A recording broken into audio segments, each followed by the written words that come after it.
전쟁으로 모든 외국 기업이 떠난 러시아. 하지만 한 나라의 이름 많은 사람들이 손꼽아 기다렸습니다. 바로 한국입니다. 4천억 원짜리 공장은 단돈 14만 원에 넘어갔습니다. 모두가 한국은 끝났다고 생각했죠. 하지만 러시아 국민들의 마음속에는 여전히 한국이 살아있었습니다. 중국이 90%를 장악했는데도 사람들은 낡은 한국 차를 새 중국 차보다 비싸게 삽니다. 왜 그들은 한국을 기다리는 걸까요? 단순한 제품 때문일까요?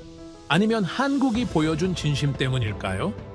오늘 세계가 놀란 한국의 힘, 러시아 사람들의 진심, 우리가 몰랐던 감동 이야기가 펼쳐집니다. 러시아 남부 귀가 먹먹할 정도로 고요한 공장 앞에 섰습니다. 불과 몇 달 전까지 연간 20만 대를 찍어내던 곳이었죠. 그런데 이 거대한 설비가 14만 원에 팔렸다는 겁니까? 제 손에 든 계약서를 다시 확인했습니다. 숫자는 틀림없었습니다. 도대체 한국은 무슨 생각이었을까요? 저는 세르게이 볼코프입니다. 러시아 자동차 산업을 20년 넘게 연구해온 경제 분석가죠. 전쟁 이후 급변한 러시아 시장을 조사하는 정부 자문연구원으로도 일하고 있습니다. 그동안 수많은 계약서를 분석해왔지만 이런 숫자는 처음 봤습니다. 4천억 원입니다. 한국 기업이 이 공장을 짓는 데 들인 돈이죠. 최신 로봇 설비에 도색 라인까지 갖춘 완벽한 시설이었습니다. 그런데 이 모든 것이 14만 원에 넘어갔습니다. 점심값도 안 되는 돈이죠. 공장 안으로 들어가니 더 충격이었습니다. 조립 라인이 그대로 서 있었습니다. 차체를 들어 올리던 로봇팔도 용접 장비도 모두 그대로였죠. 스위치만 올리면 당장이라도 돌아갈 것 같았습니다. 이걸 정말 14만 원에 넘겼다는 겁니까? 함께 온 현지 담당자가 어깨를 으쓱했습니다. 서류상으로는 그렇습니다. 저도 믿기지가 않습니다. 설비 비용, 땅값, 기술 가치까지 합치면 천문학적인 금액인데 결과는 고작 14만 원이었습니다. 이게 말이 됩니까? 벽에는 아직도 한글 안전 수칙이 붙어 있었습니다. 페인트가 벗겨졌지만 글자는 또렷했죠. 저는 데이터를 믿는 사람입니다. 감정에 휘둘리지 않습니다. 그런데 그 글자를 보는 순간 가슴이 서늘해졌습니다. 전쟁이 터지고 모든 게 바뀌었습니다. 서방 제재가 시작되자 외국 기업들이 썰물처럼 빠져나갔죠. 독일도 프랑스도 미국도 다 떠났습니다. 한국 기업도 결국 짐을 쌌습니다. 하지만 한국의 방식은 달랐습니다. 다른 나라 기업들은 문을 걸어 잠그고 나중에 보자며 여지를 남겼죠. 그런데 한국은 깨끗하게 정리하고 나갔습니다. 14만 원이라는 말도 안 되는 금액을 받고 말입니다. 20만 대에서 14만 원으로. 이게 도대체 어떤 계산법입니까?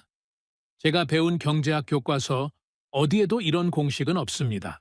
전쟁이나 위험 부담으로 설명하려 해도 앞뒤가 맞지 않았죠. 그런데 더 이상한 일이 벌어지고 있었습니다.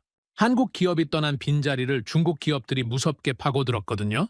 체리, 지리, 하발 같은 중국 브랜드들이 물밀듯 들어왔습니다. 모스크바 시내는 온통 중국차 천지였죠. 전문가들은 입을 모아 말했습니다. 이제 러시아 시장은 끝났다. 중국이 다 먹었다. 한국은 기회를 완전히 날린 거다. 저도 처음에는 그렇게 생각했습니다. 데이터가 그걸 증명했으니까요. 중국차 판매량이 하늘 높은 줄 모르고 치솟았습니다. 숫자만 보면 중국의 완벽한 승리였죠. 하지만 제 직감은 뭔가 다르다고 경고했습니다. 책상에 앉아서 숫자만 봐서는 알 수 없는 뭔가가 현장에 있을 것 같았습니다. 그래서 직접 나가보기로 했습니다. 모스크바 외곽의 대형 자동차 매매 단지를 찾았습니다. 그곳에서 저는 제 눈을 의심했습니다. 중국차가 전시장 가득 넘쳐나는데 정작 차를 사러 온 사람들의 표정이 어두웠던 겁니다. 새 차를 계약하려는 사람들보다 중고차 시장을 기웃거리는 사람들이 훨씬 많았습니다. 번쩍거리는 새 차를 두고 왜 남이 타던 헌 차를 찾을까요? 왜 새 차를 안 보고 중고차를 봅니까? 한 중년 남성에게 물어봤습니다. 그는 10년 된 낡은 한국 차를 쓰다듬으며 대답했죠. 중국차는 겉만 번지르르하지 믿을 수가 없어서요. 차라리 이 낡은 한국차가 훨씬 낫습니다. 저는 귀를 의심했습니다. 최신 기능을 갖춘 새 중국차보다 10년 된 낡은 한국차를 더 신뢰한다는 겁니까? 이게 한두 사람만의 생각일까요?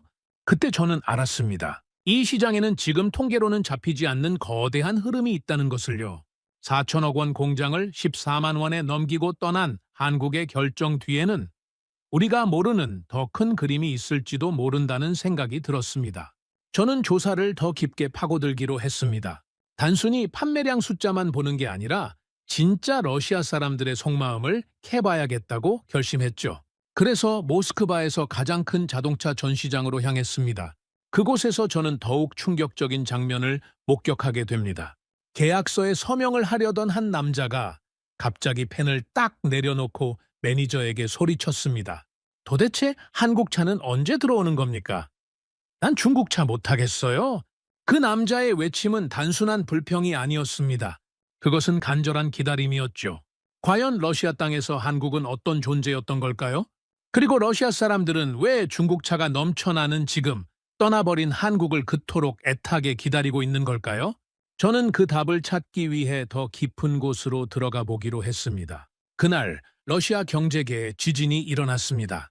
전쟁 소식과 함께 외국 기업들이 썰물처럼 빠져나가기 시작했거든요. 서방 제재가 시작되자 수십 년간 쌓아온 비즈니스 관계가 하루아침에 무너져 내렸습니다. 독일 기업들이 먼저 움직였습니다. 오랜 기간 러시아 시장의 강자였지만 제재가 시작되자 뒤도 돌아보지 않고 철수했습니다. 프랑스도 미국도 마찬가지였죠. 르노, 포드, GM 같은 거대 기업들이 밤사이에 짐을 싸고 떠났습니다. 마치 러시아가 존재하지 않는 것처럼 행동했습니다. 러시아 자동차 시장에는 거대한 공백이 생겼습니다. 공장들은 멈춰섰고 수만 명의 노동자들이 일자리를 잃었습니다. 부품 공급이 끊기자 중고차 가격은 치솟았고 사람들은 불안에 떨었죠. 그런데 한국 기업만은 달랐습니다. 현대기아차는 러시아 시장 점유율 2위를 차지하며 승승장구하고 있었습니다. 솔라리스, 리오, 크레타는 러시아 국민차로 불릴 만큼 인기가 높았죠. 수천억 원을 투자해온 터라 철수 결정은 쉽지 않았을 겁니다. 한국도 결국 떠나야 했습니다. 하지만 그 방식이 완전히 달랐죠. 다른 나라 기업들이 야반 도주하듯 떠날 때 한국은 마지막까지 직원들을 챙겼습니다. 협력업체들의 피해를 최소화하려 노력했습니다. 수천 명의 러시아 직원들과 일일이 면담하며 재취업을 도왔습니다. 저는 당시 모스크바의 한국 기업 사무실을 찾았을 때를 기억합니다. 침통한 분위기였지만 직원들은 서로를 위로하고 있었습니다. 한국 주재원들은 러시아 직원들에게 미안함을 감추지 못했죠. 단순한 비즈니스가 아니라 함께 땀 흘린 동료로서의 전기 느껴졌습니다. 공장장 박 부장은 마지막 날까지 공장을 지켰습니다. 그는 직원들과 일일이 악수를 나누며 말했죠. 우리는 꼭 다시 돌아오겠다고. 이건 작별이 아니라 잠시 떨어져 있는 것뿐이라고 말입니다. 그의 눈에는 눈물이 맺혀 있었습니다. 그리고 마침내 14만 원 매각이라는 충격적인 결정을 내린 겁니다. 다른 나라 기업들은 설비를 뜯어가거나 핵심 기술을 파기했습니다. 하지만 한국은 공장을 온전히 남겨뒀습니다. 로봇 하나, 나사 하나까지 그대로 두고 갔습니다. 14만 원이라는 상징적인 금액만 받고 말이죠. 그것은 포기가 아니었습니다. 약속이었던 겁니다. 우리는 돈을 챙겨서 도망가는 게 아니다. 잠시 맡겨두고 가는 거다. 라는 메시지였습니다. 러시아 직원들은 그 의미를 알았습니다. 하지만 현실은 냉혹했습니다. 한국 기업이 떠난 자리는 거대했습니다. 연간 20만 대를 생산하던 공장이 멈추자 시장에는 당장 차가 부족해졌습니다. 소비자들은 선택지를 잃었죠. 품질 좋고 안전한 한국차가 사라진 겁니다. 그 빈자리를 노린 새로운 세력이 등장했습니다. 바로 중국 기업들이었죠. 체리, 지리, 하발 같은 중국 브랜드들이 물밀듯 들어왔습니다. 막대한 자본과 물량을 앞세워 러시아 시장을 공략하기 시작했습니다. 거리는 순식간에 중국차로 가득 찼습니다. 전문가들은 입을 모아 말했습니다. 이제 러시아 시장은 끝났다. 중국이 다 먹었다. 한국은 기회를 완전히 날린 거다. 숫자만 보면 그들의 말이 맞았습니다. 중국차 판매량이 하늘 높은 줄 모르고 치솟았으니까요. 하지만 저는 뭔가 이상하다는 느낌을 지울 수 없었습니다. 책상에 앉아서 숫자만 봐서는 알 수 없는 뭔가가 현장에 있을 것 같았습니다. 그래서 직접 나가보기로 했습니다. 이제 이 거대한 시장을 누가 차지하게 될까요? 그리고 러시아 사람들은 그 변화를 어떻게 받아들이게 될까요? 저는 이 질문의 답을 찾기 위해 직접 현장으로 나가보기로 마음먹었습니다. 그리고 그곳에서 예상하지 못한 광경을 목격하게 됩니다. 한국 기업이 떠난 빈자리는 예상보다 훨씬 빠르게 채워졌습니다. 마치 기다렸다는 듯이 새로운 주인들이 몰려왔죠. 바로 중국 자동차 기업들이었습니다. 그들의 진입 속도는 무서울 정도로 빨랐습니다. 모스크바 거리의 풍경이 하루아침에 바뀌었습니다. 예전에는 현대, 기아, 르노, 폭스바겐이 달리던 도로가 온통 낯선 이름들로 채워지기 시작했습니다. 체리지리, 하발, 장청.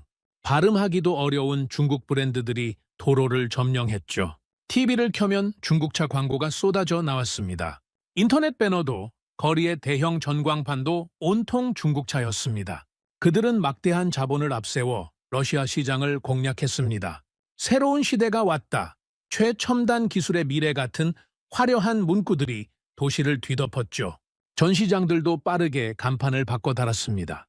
현대차 대리점이 있던 자리에는 체리 간판이 붙었고 기아차 매장은 지리 자동차 전시장으로 변했습니다. 인테리어는 더 화려해졌고 조명은 더 밝아졌습니다. 최신형 전기차들이 번쩍거리며 손님을 맞이했죠. 데이터만 보면 중국의 완벽한 승리였습니다. 러시아 신차 시장 점유율이 수직 상승했습니다. 10%대에 머물던 점유율이 순식간에 90%를 넘어섰죠. 서방과 한국 기업이 떠난 거대한 공백을 중국이 싹쓸이한 겁니다. 러시아 정부도 이를 대대적으로 선전하며 우방국의 지원이라고 치켜세웠습니다. 전문가들은 입을 모아 말했습니다. 이제 러시아 자동차 시장은 끝났다고, 중국이 완전히 장악했다고, 한국은 기회를 영원히 잃었다고 말이죠. 저도 처음에는 그렇게 생각했습니다. 숫자가 너무나 명확했으니까요. 거리를 봐도 통계를 봐도 중국의 천하통일이었습니다. 한국 기업이 14만 원의 공장을 넘기고 떠난 그 자리는 이제 중국 기업들의 화려한 동무대가 된 것처럼 보였습니다. 모든 지표가 중국의 압도적 승리를 가리키고 있었죠. 게임은 끝난 것 같았습니다. 하지만 제20년 분석 경력은 뭔가 이상하다는 신호를 계속 보내고 있었습니다. 책상 위 보고서와 현장의 공기 사이에 묘한 괴리감이 느껴졌거든요. 화려한 전시장 앞을 지날 때마다 이상한 점이 눈에 띄었습니다. 건물은 으리으리하고 차들은 번쩍거리는데 정작 그 안에는 사람이 별로 없었기 때문입니다. 주말 오후 가장 붐벼야 할 시간에도 매장은 썰렁했습니다. 직원들만 무료하게 서성거리고 있었죠. 반면 거리에는 여전히 낡은 한국차들이 쌩쌩 달리고 있었습니다. 5년, 10년 된 소나타와 리오가 택시로, 자가용으로 도로를 누비고 있었죠. 새 중국차들이 늘어나고는 있었지만 그 속도가 광고만큼 폭발적이지는 않아 보였습니다. 동료 연구원들과 점심을 먹으며 이야기를 나눴습니다. 요즘 중국차 판매량이 엄청나다는데 실제로 타본 사람이 있냐고 물어봤죠. 다들 고개를 저었습니다. 통계로는 많이 팔린다는데 주변에는 산 사람이 없다는 거였습니다. 이상하지 않습니까? 점유율 90%를 차지했다는 브랜드인데 정작 주변에서는 타는 사람을 보기 힘들다니요. 통계의 함정일까요? 아니면 우리가 모르는 다른 이유가 있는 걸까요? 저는 정부에 제출된 공식 등록 데이터를 다시 꼼꼼히 살펴봤습니다. 거기서 흥미로운 사실 하나를 발견했습니다. 법인 구매 비율은 압도적으로 높은데 개인 구매 비율은 그에 미치지 못하고 있었던 겁니다. 즉, 회사나 관공서에서는 어쩔 수 없이 중국차를 사들이고 있었지만 일반 시민들은 지갑을 여는 것을 주저하고 있다는 뜻이었습니다. 왜일까요? 지금 러시아 시장에는 선택지가 없습니다. 새 차를 사려면 중국차밖에 살 수 없는 상황이죠. 그런데도 사람들은 구매를 미루고 있었습니다. 차가 필요한데도 차를 사지 않는 기현상이 벌어지고 있었던 겁니다. 인터넷 커뮤니티와 소셜미디어를 뒤져봤습니다. 중국차에 대한 화려한 광고 밑에는 수천 개의 댓글이 달려 있었지만 반응은 싸늘했습니다. 디자인은 예쁘다는 말도 있었지만 가격이 비싸다거나 아직 검증되지 않았다는 의견이 더 많았습니다. 사람들은 망설이고 있었습니다. 무언가를 기다리는 눈치였죠. 중국차가 쏟아내는 물량 공세에도 불구하고 러시아 소비자들의 마음은 쉽게 열리지 않고 있었습니다.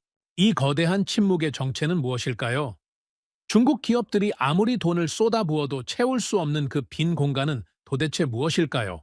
저는 이 현상이 단순한 낯설음 때문은 아니라고 확신했습니다. 러시아 사람들은 실용적입니다. 좋으면 쓰고 나쁘면 안 씁니다. 그런데 지금은 좋지도 나쁘지도 않은 기묘한 관망세가 유지되고 있었습니다. 마치 폭풍전야의 고요함 같았습니다. 겉으로는 중국차의 전성시대가 열린 것처럼 보였지만 수면 아래에서는 다른 흐름이 소용돌이치고 있었던 겁니다. 왜 사람들은 차를 사지 않을까요? 그들이 진짜 원하는 것은 무엇일까요? 그리고 이 화려한 중국차의 물결 속에서 그들은 도대체 무엇을 기다리고 있는 걸까요? 이 미스터리를 풀기 위해서는 통계가 말해주지 않는 진짜 이야기를 들어야 했습니다. 러시아 사람들의 진짜 속마음 말이죠. 저는 다음 날 아침 일찍 모스크바 외곽의 대형 자동차 매매 단지로 향했습니다. 책상 위 통계만으로는 이 기묘한 현상을 설명할 수 없었습니다. 직접 사람들을 만나봐야 했죠. 20년 넘게 러시아 자동차 시장을 분석해온 제 직감이 그렇게 말하고 있었습니다. 매매 단지는 러시아 자동차 시장의 축소판이었습니다. 신차 전시장부터 중고차 매장, 정비소까지 모든 것이 한 곳에 모여 있었죠. 이곳에서 시장의 진짜 흐름을 볼 수 있을 것 같았습니다. 가장 먼저 눈에 띈 것은 중국차 전시장의 압도적인 존재감이었습니다. 거대한 유리 건물에 최신형 전기차들이 반짝거리며 전시되어 있었죠. LED 조명이 화려하게 빛나고 대형 스크린에서는 홍보 영상이 끊임없이 재생되고 있었습니다. 전시장 안으로 들어갔습니다. 한 중년 남성이 중국차 한 대 앞에 서서 매니저와 이야기를 나누고 있었죠. 저는 자연스럽게 그 근처에서 다른 차를 구경하는 척하며 귀를 기울였습니다. 남자는 차 외관을 꼼꼼히 살펴보고 있었습니다. 매니저는 자신감 넘치는 목소리로 차량의 장점을 설명했죠. 최신 전자장비, 합리적인 가격, 뛰어난 연비를 강조했습니다. 남자도 고개를 끄덕이며 관심을 보이는 것 같았습니다. 계약서가 테이블 위에 놓였습니다. 매니저가 펜을 건넸죠. 남자는 계약서를 읽기 시작했습니다. 분위기는 순조로워 보였습니다. 이제 서명만 하면 끝날 것 같았습니다. 그런데 갑자기 남자가 펜을 내려놓았습니다. 이 차, 러시아 겨울 견딜 수 있습니까? 매니저가 잠시 당황하는 표정을 지었습니다. 물론입니다. 모든 테스트를 통과했습니다. 영하 30도에서 시동이 제대로 걸립니까? 배터리는 괜찮습니까? 네, 문제 없습니다. 남자의 눈빛이 날카로워졌습니다. 제 친구가 작년에 중국차 샀는데 겨울에 시동이 안 걸렸습니다. 영하 25도였는데 배터리가 완전히 죽어버렸어요. 매니저는 미소를 유지하려 애쓰며 대답했습니다. 그건 구형 모델일 겁니다. 이 차는 최신 기술이 적용되어. 최신 기술이요? 남자가 차체 하부를 가리켰습니다. 이 철판 두께로 염화 칼슘 버틸 수 있습니까? 우리 도로에 겨울마다 얼마나 많이 뿌리는지 아십니까? 매니저의 미소가 굳어지기 시작했습니다. 그건 정기적으로 관리하시면 남자는 고개를 저으며 일어섰습니다. 관리 문제가 아닙니다. 차 자체가 러시아 환경을 고려해서 만들어진 게 아니지 않습니까? 그는 계약서를 테이블에 놓고 전시장을 나가버렸습니다. 매니저는 당황한 표정으로 그를 바라봤죠.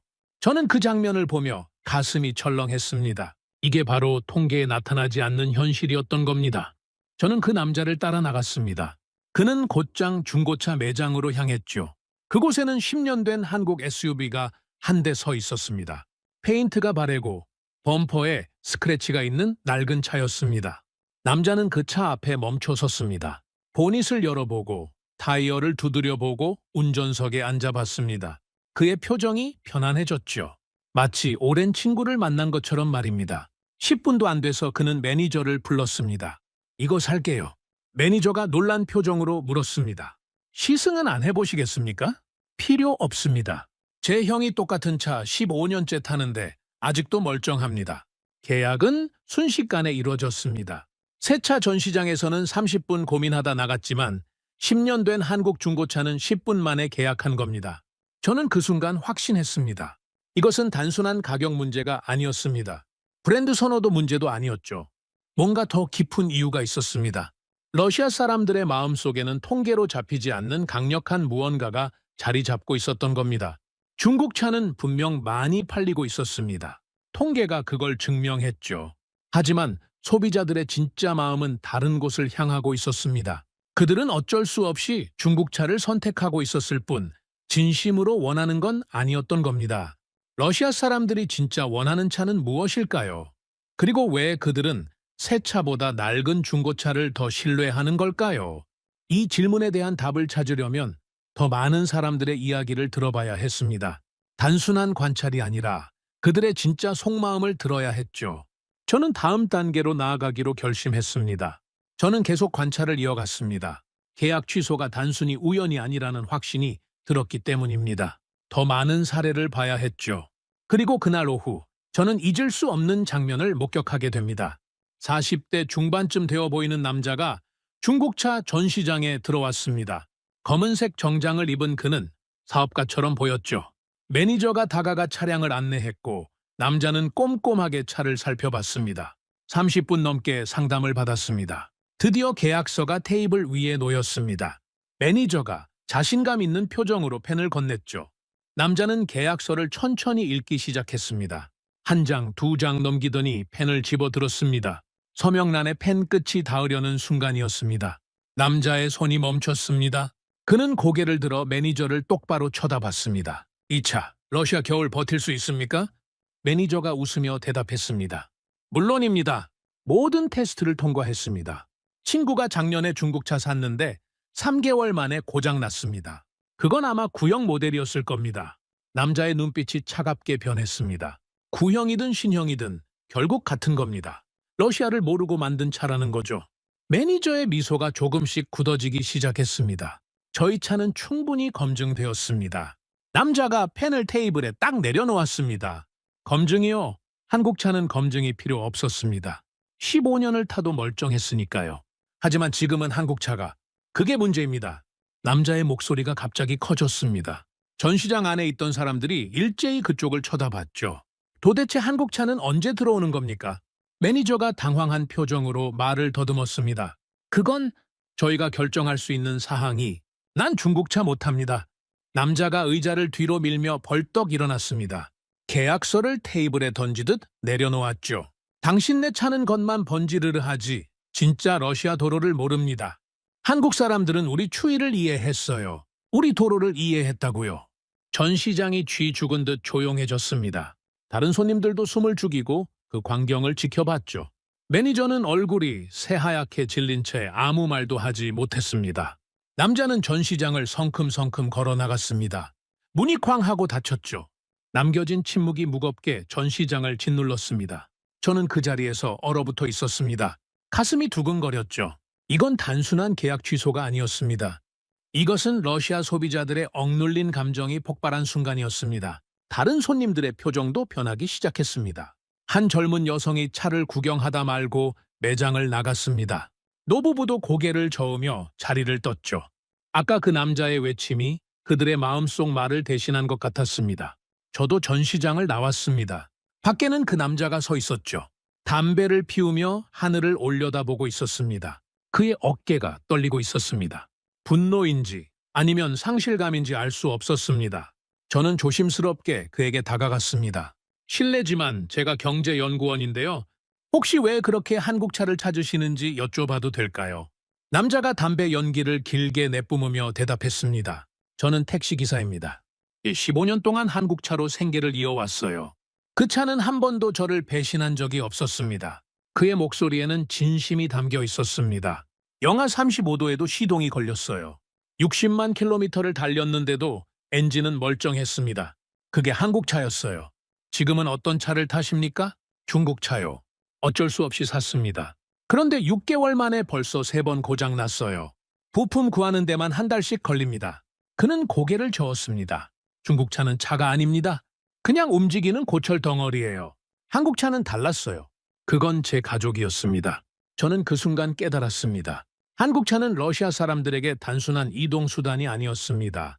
그것은 믿음이었고 동반자였고 가족이었던 겁니다. 추운 겨울날 시동이 걸리는 그 소리가 60만 킬로미터를 함께 달려온 그 시간이 러시아 사람들의 삶 속에 깊이 새겨져 있었던 거죠. 중국이 아무리 물량을 쏟아부어도 살 수 없는 것이 있었습니다. 바로 이 신뢰였습니다. 이 기억이었습니다. 이 감정이었습니다. 저는 이제 더 많은 사람들의 이야기를 들어야겠다고 생각했습니다. 한국차가 그들에게 어떤 의미였는지, 왜 그토록 한국을 그리워하는지 말입니다. 그 이야기 속에는 분명 우리가 몰랐던 더 깊은 진실이 숨어 있을 것 같았습니다. 그 택시 기사의 말이 머릿속을 떠나지 않았습니다. 한국차는 제 가족이었습니다. 라는 그 한마디가 계속 맴돌았죠.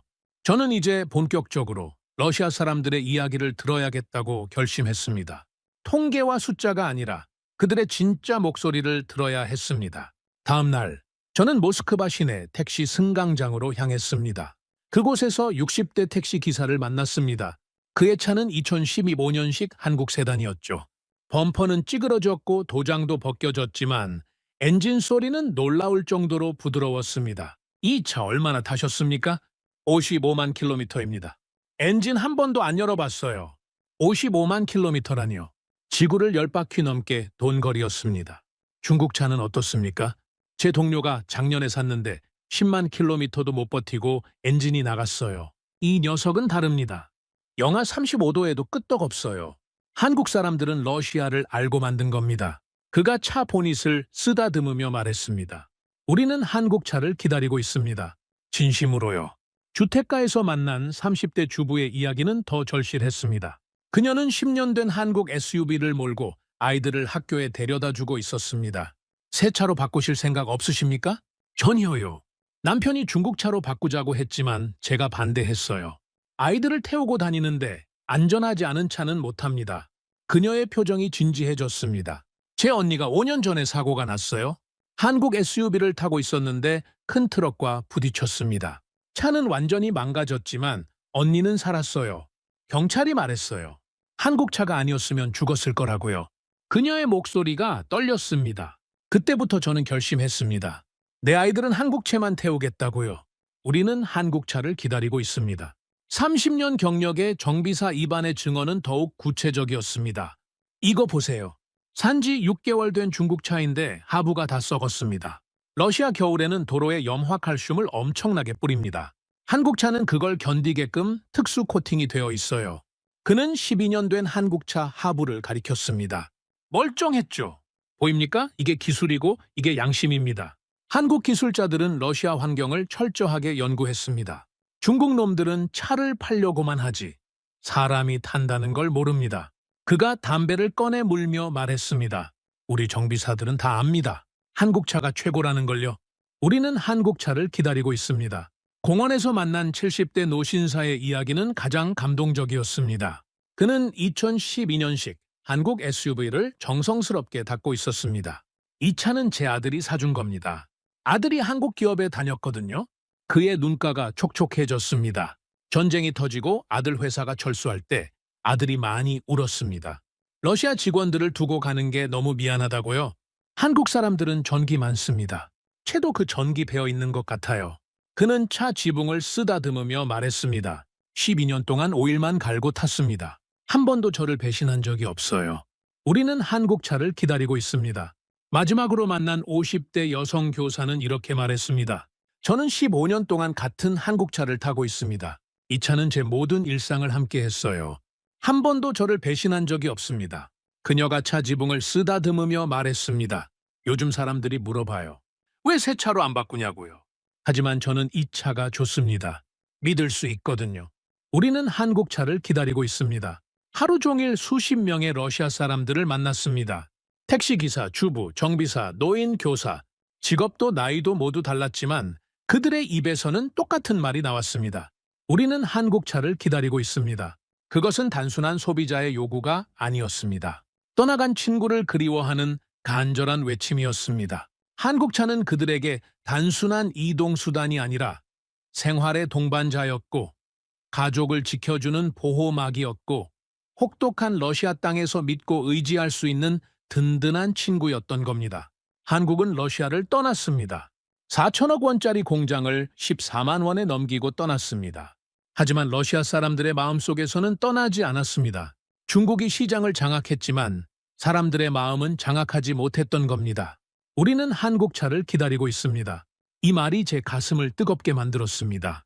저는 20년 넘게 자동차 시장을 분석해왔지만 이렇게 강렬한 브랜드 충성도는 처음 봤습니다. 이것은 단순한 경제 현상이 아니었습니다. 인간의 신뢰와 기억, 그리고 기다림에 관한 이야기였습니다. 이제 저는 이 현상을 더 깊이 분석해 봐야겠다고 생각했습니다. 왜 한국은 이런 신뢰를 얻을 수 있었을까요? 그리고 14만 원의 공장을 넘긴 그 결정의 진짜 의미는 무엇이었을까요? 그 속에는 우리가 미처 몰랐던 더 큰 진실이 숨어 있을 것 같았습니다. 호텔 방으로 돌아와 하루 종일 수집한 데이터를 책상 위에 펼쳐놓았습니다.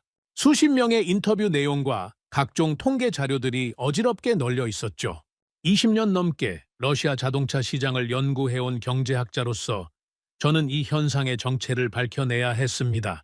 가장 먼저 눈에 들어온 것은 가격표였습니다. 상식적으로 이해가 안 되는 숫자들이었죠. 2024년 러시아 중고차 시장을 보니 10년 된 한국 세단이 280만 루블이었습니다. 그런데 최신형 중국 전기차는 250만 루블에 불과했습니다. 러시아 사람들은 10년 된 헌차에 새 차보다 30만 루블을 더 지불하고 있었던 겁니다. 만약 가격이 문제였다면 이런 현상은 절대 일어날 수 없습니다. 더 비싼 돈을 내고서라도 헌차를 선택하는 데에는 분명한 이유가 있었습니다. 그 답은 재구매율 데이터에 숨어 있었습니다. 한국차를 타본 사람 중 82%가 다음 차도 한국차를 선택했습니다. 10명 중 8명이 다시 한국을 찾은 거죠. 반면 중국차 재구매율은 고작 31%였습니다. 한 번 타보면 다시는 안 탄다는 뜻입니다. 이 압도적인 차이는 어디서 오는 걸까요? 고장률 통계가 그 비밀을 말해주고 있었습니다. 출고 후 3년 이내 주요 고장 발생률이 한국차는 12%에 불과했습니다. 하지만 중국차는 38%에 달했죠. 3명 중 1명이 3년 안에 차가 멈추는 경험을 했던 겁니다. 이것은 단순한 품질 차이가 아니었습니다. 러시아라는 나라에 대한 이해도의 차이였죠. 한국 기업들은 러시아에 진출하기 전 3년 동안 지독할 정도로 테스트를 반복했습니다. 시베리아 영하 40도에서 배터리가 버티는지, 모스크바의 염화칼슘 범벅 도로에서 차체가 녹슬지 않는지, 시골 비포장 도로에서 서스펜션이 부러지지 않는지 확인하고 또 확인했습니다. 그들은 차를 팔기 전에 러시아의 겨울을 먼저 배웠습니다. 러시아 사람들의 고통을 먼저 이해했습니다. 그래서 영하 35도에서도 시동이 걸리는 배터리를 만들었고 이중 코팅으로 녹슬지 않는 차체를 만들었습니다. 이것은 기술이 아니라 배려였습니다. 러시아 사람들의 삶에 대한 깊은 존중이었죠. 반면 중국 기업들은 달랐습니다. 그들은 중국 내수용 차를 그대로 가져와 팔기 바빴습니다. 러시아의 혹독한 환경을 무시했죠. 그들에게 러시아는 그저 물건을 팔아치울 거대한 시장일 뿐이었습니다. 결국 데이터가 말해주는 진실은 하나였습니다. 한국은 기술을 판 것이 아니라 신뢰를 팔았습니다. 차를 판 것이 아니라 마음을 팔았습니다. 브랜드 신뢰도 조사에서도 이것이 증명됐습니다. 2023년 러시아 소비자 조사에서 한국 자동차 브랜드가 신뢰도 1위를 차지했습니다.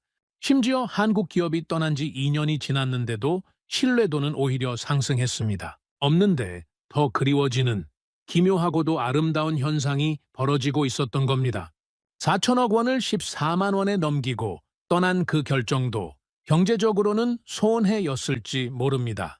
하지만 그들이 남긴 신뢰 자산의 가치는 돈으로 환산할 수 없는 것이었습니다. 저는 노트북을 덮으며 생각했습니다. 한국은 단순한 자동차 기업이 아니었습니다. 그들은 러시아 사람들의 삶 속으로 들어갔고 그들의 친구가 되었고 그들의 기억 속에 영원히 지워지지 않는 이름으로 남았습니다. 분석은 끝났습니다. 이제 저는 이 모든 데이터와 숫자 너머에 있는 마지막 진실을 마주해야 했습니다. 14만 원의 공장을 넘긴 그 결정이 품고 있는 진짜 의미를 말입니다. 분석을 끝내고 창밖을 내다봤습니다. 모스크바 거리에는 여전히 중국 차들이 넘쳐나고 있었습니다. 통계상으로는 중국의 완벽한 승리였죠.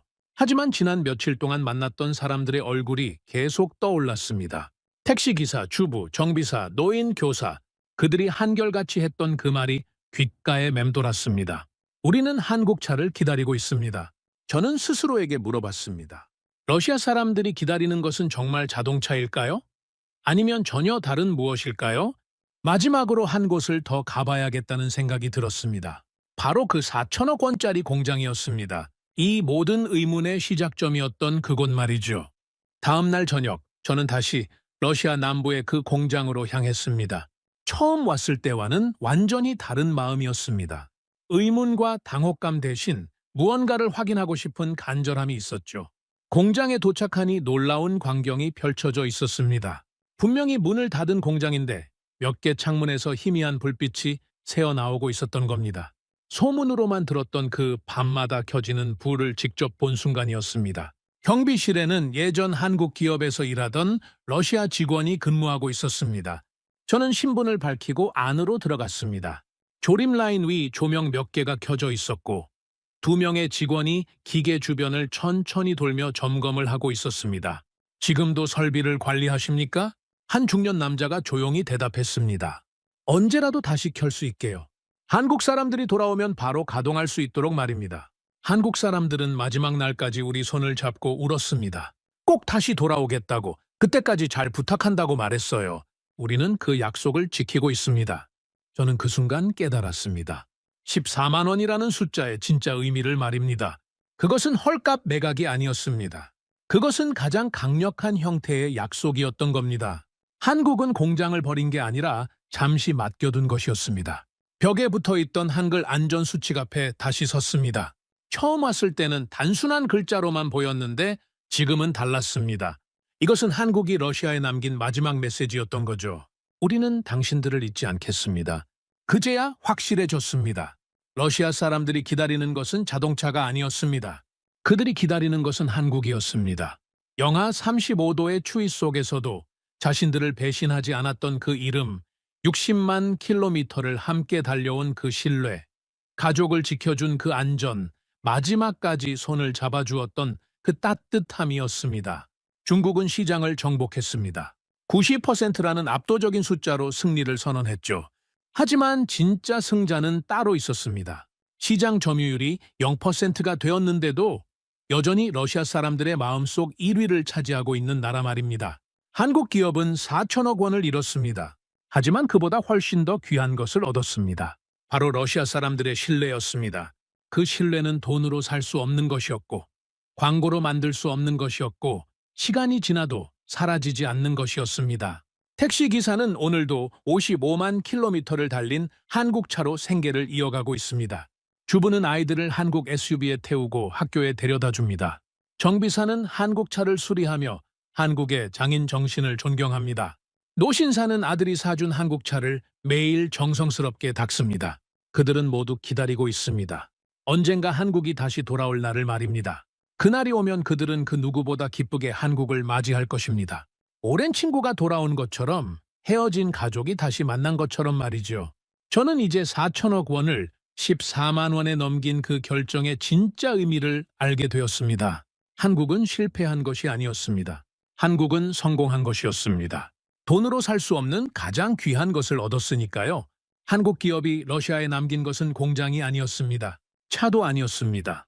그들이 남긴 것은 마음이었습니다. 러시아 사람들의 가슴 속에 깊이 새겨진, 절대 지워지지 않는 그 이름이었습니다. 그 이름은 추운 겨울날 시동을 걸 때마다 떠오릅니다. 아이들을 학교에 데려다 줄 때마다 생각납니다. 차를 수리할 때마다 그리워집니다. 차를 닦을 때마다 기억됩니다. 한국, 그것은 단순한 나라 이름이 아니었습니다. 그것은 신뢰의 다른 이름이었고, 안전의 다른 표현이었고, 정성의 다른 말이었고, 약속의 다른 형태였습니다. 4천억 원을 14만 원에 넘긴 그 계약서는 인류 역사상 가장 값진 신뢰의 증서였습니다. 돈으로는 살 수 없고, 광고로는 만들 수 없고, 시간이 지나도 빛바래지지 않는 그런 신뢰의 기록이었습니다. 저는 공장을 떠나며 확신했습니다. 한국은 러시아를 떠났지만 러시아 사람들의 기억 속에서 한국은 아직 떠나지 않았습니다. 그들이 기다리고 있는 것은 자동차가 아니라 한국이었습니다. 그리고 그 기다림은 언젠가 가장 아름다운 재회로 이어질 것입니다. 신뢰는 쉽게 사라지지 않으니까요. 진심은 반드시 통하니까요. 긴 영상 끝까지 시청해주신 모든 분들께 진심으로 감사드립니다. 오늘 이야기가 여러분의 마음에 작은 울림이 되었기를 바랍니다. 좋아요와 구독은 더 좋은 콘텐츠를 만드는 큰 힘이 됩니다. 다음 영상에서 또 만나 뵙겠습니다. 감사합니다.